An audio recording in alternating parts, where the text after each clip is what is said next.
Я снова вас всех рад приветствовать на канале Великий Манипулятор. Сегодня мы разберем одну из интересных монет, посмотрим на ее график, токеномику и вообще посмотрим в целом на крипторынок и что там происходит. Недавно вышла вот такая новость. Проект Helium анонсировал миграцию на Solana. Что они здесь говорят? Команда проекта децентрализированных коммуникаций Helium внесла предложение по улучшению протокола, которое предусматривает миграцию на блокчейн Solana.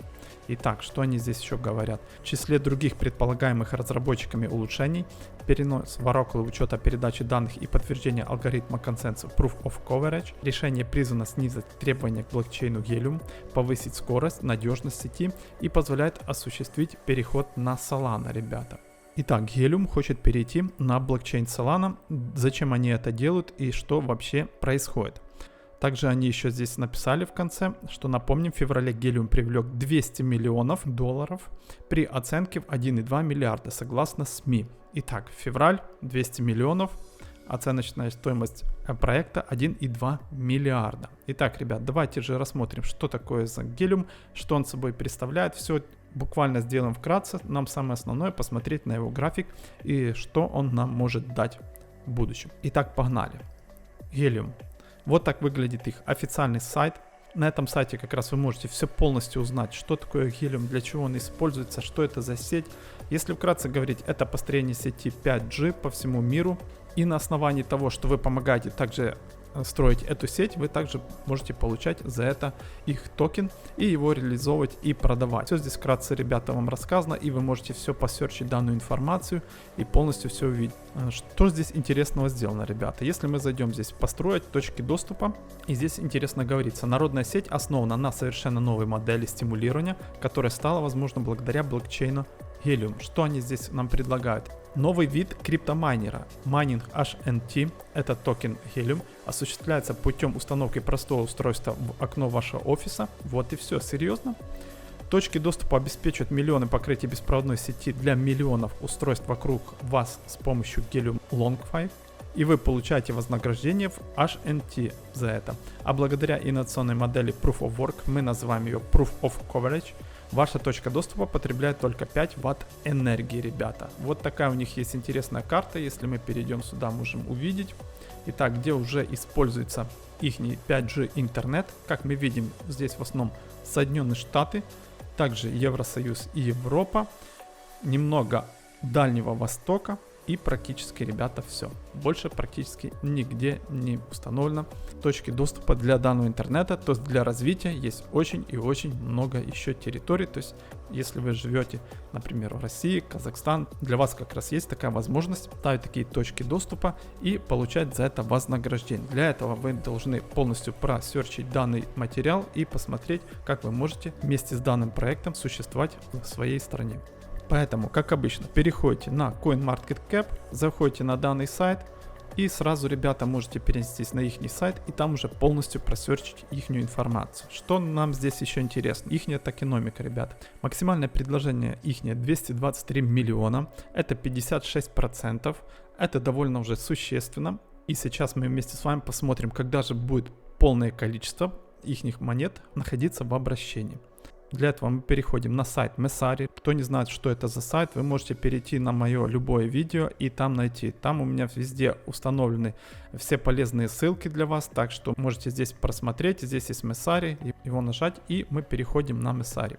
Как здесь искать данный токен и вообще полностью всю информацию о нем? Это для тех, кто не знает, как это делать.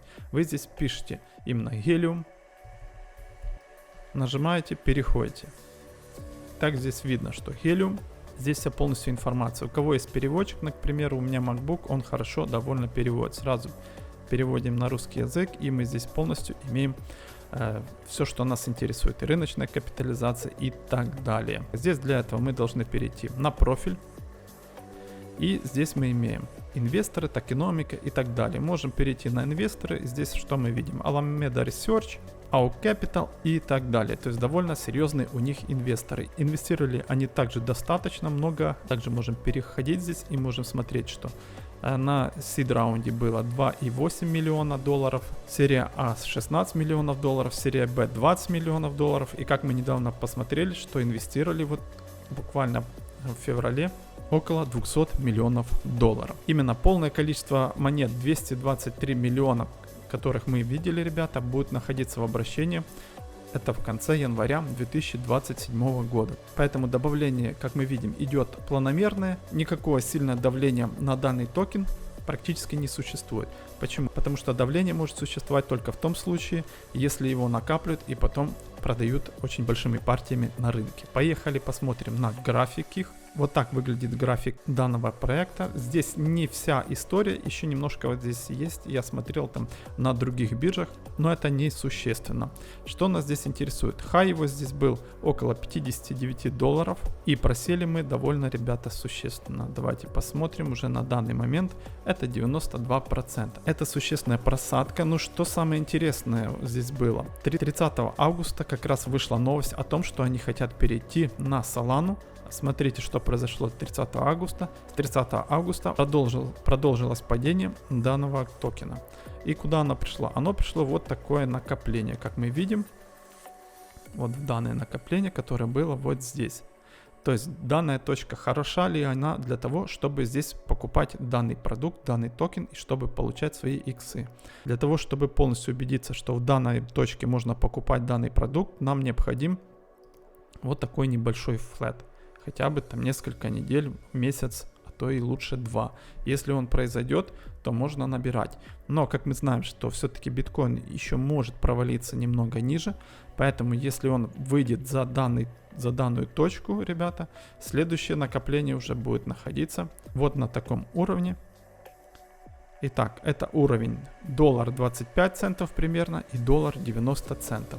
То есть если в данный диапазон он придет, это будет, я думаю, самая лучшая точка для накопления. Именно здесь можно уже его будет потихоньку набирать. Данного токена в моем портфеле его нету, но я уже к нему присматриваюсь. Но с данных позиций я его набирать пока не собираюсь. Я все-таки прослежу за биткоином, посмотрю за данным проектом, потому что мы здесь можем увидеть, что здесь, если вот так стрелку нарисовать, что он смотрит еще вниз. Нету никакого такого флета, чтобы он зафлетился и остановился, такого, который был именно вот здесь. Если мы раскинем даже профильные объемы, можем посмотреть, что здесь хотя происходило буквально недавно, да? Как мы можем здесь увидеть, что средняя вот здесь цена была покупки на данном участке, это около 9 долларов. То есть если смотреть на 9 долларов, да, сейчас очень заманчиво, чтобы взять данный продукт в свой портфель. Но я считаю, что еще нужно немного подождать. Еще хотя бы недельку, посмотрим, что будет происходить с биткоином. И если данный продукт достигнет вот данного уровня, я буду его набирать в свой портфель. И хочу уже потом реализовывать выше. Даже если мы дойдем до данного уровня, который у нас был с данных позиций хотя бы, да, то здесь мы получим около 3000%. Это 30 иксов, это довольно существенно. Но есть одно но. Это они объявили о том, что переходят на блокчейн Solana. Посмотрим, как они смогут работать на блокчейне Solana. Будет ли у них хорошая совместимость. И только тогда уже можно будет набирать данный проект. Я думаю, что еще снижение все-таки будет. Надеюсь, что оно придет, как я и говорил, в данный именно диапазон. Если придет в данный диапазон, будет флэт, выйдут какие-то позитивные новости, что они хорошо взаимодействуют с блокчейном в Solana, я его, естественно, наберу и буду нести, потому что я думаю, что данный проект с хорошими инвесторами, а также то, что у него влили еще в начале этого года 200 миллионов долларов, должен все-таки дать хорошие иксы. Но в дальнейшем мы, естественно, с вами, ребята, все посмотрим. Поэтому хочу обратить ваше внимание на данный проект, что присмотритесь к нему. Возможно, вы также захотите его получить в свой криптопортфель и получить в будущем свои иксы. Но, как я и сказал, нужно еще присматриваться к нему. Потому что процесс интеграции все-таки это очень сложный процесс, и смогут ли они взаимодействовать вместе с Solana. По биткоину ничего не происходит, флетится в данном диапазоне, не пришел он к уровню 19 300 долларов. Так здесь и находится. Непонятно, почему его удерживают данную цену здесь. Будем видеть в ближайшие, я так понимаю, недели. На следующей неделе мы посмотрим. Потому что в сентябре очень и очень важные новости выйдут. Как вы знаете, по эфиру будет, если я не ошибаюсь, 15 сентября. Поэтому в течение 2 недель, я так думаю, будет очень большая волатильность. Возможно, будет сначала спуск, потом рост. либо же сначала рост, потом спуск, поэтому будьте внимательны и смотрите за своими активами. Я думаю, что эти ближайших 2 недели будут очень интересны, чтобы поторговать на споте как раз и увеличить объем своих монет. И также, ребята, на закуску хочу с вами поделиться одной интересной новостью. Пользователи Coinbase из Грузии смогли вывести свои активы со 100-кратным превышением. Что здесь произошло? Криптовалютная биржа Coinbase допустила техническую ошибку в рыночной котировке грузинского лари. Превысив его фактическую стоимость в 100 раз, площадка оценила его в $290 вместо $2.90. Coinbase сообщила, что ошибка возникла из-за технической проблемы и была случаем пропуска десятичной точки. Ряд клиентов биржи на условиях анонимности сообщили журналистам, что некоторые сделки, которые должны были принести всего около $150, были закрыты на Coinbase на сумму в $15 тысяч, а выручка, переведенная на наличные банковские счета, и снята. Текущая средняя зарплата в Грузии составляет около $4200 в год. Таким образом, некоторые пользователи Coinbase заработали в 3 раза больше среднего дохода по стране. По оценкам грузинского криптосообщества, убытки Coinbase могут составлять от 14 до 140 миллионов долларов. Поэтому пользователям повезло, криптобиржи, естественно, нет. Но я думаю, что они сильно не обеднеют, потому что криптобиржи, они зарабатывают очень много денег на комиссии. Но я думаю, что ничего страшного для такой криптобиржи, как Coinbase, громаднейшей криптобиржи, ничего существенно не произошло. На этой интересной и прекрасной ноте я с вами прощаюсь, ребята. Всем хороших выходных и также хорошего профита. Всем пока!